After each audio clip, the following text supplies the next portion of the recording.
नित्य सुंदर दास उत्कल प्राण ब्रज सुंदर दासंकर बड़ नाती एवं आज जो ब्रज सुंदर स्मृति संसदटी गठन कराई से क्षीरोद राउत सभापति होती, बसंत साहू उपसभापति एवं सोमनाथ राउत हेले संपादक, सत्य दास बोली जड़े अच्छा से संपादक।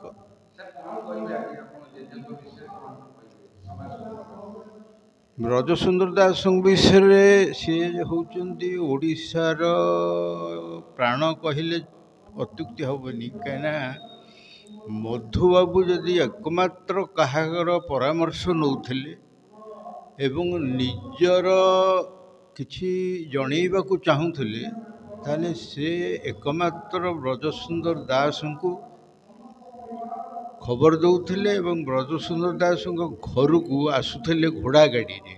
मधुबाबू घोड़ा गाड़ी रे आसंती।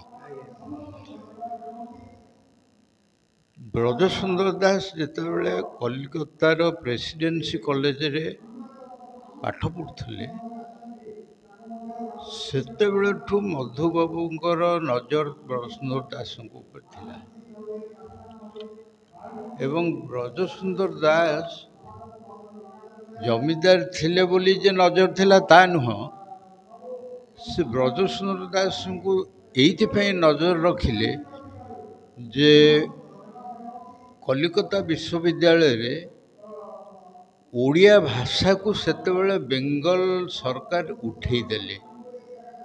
ओडिया भाषा गोटे सेतेबेले चालुथला, सेतेबेले ताकू उठेई देले।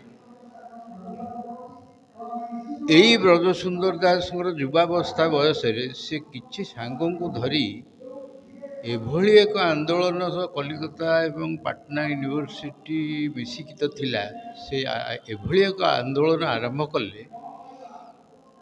बाध्य है कि बेंगल यूनिवर्सिटी पुणी थे ओडिया भाषा को प्रतिष्ठा लाभ पुणी आरंभ कले जे नेक्स्ट सेशन रु ओडिया भाषा पुणी प्रचलित हम। यहीटा मधुबाबू को भारी आकर्षित कला।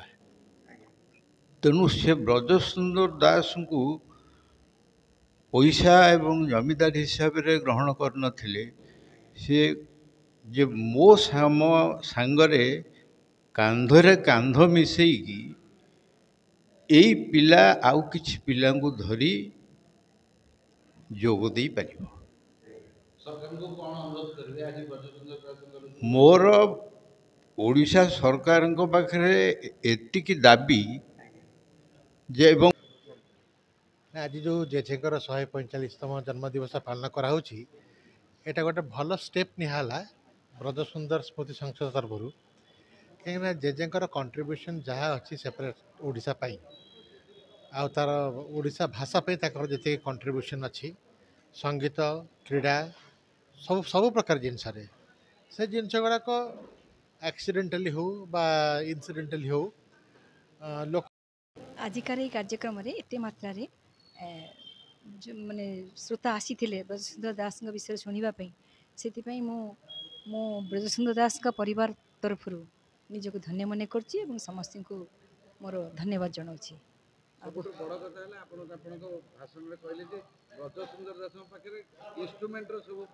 बहुत बड़ फटो।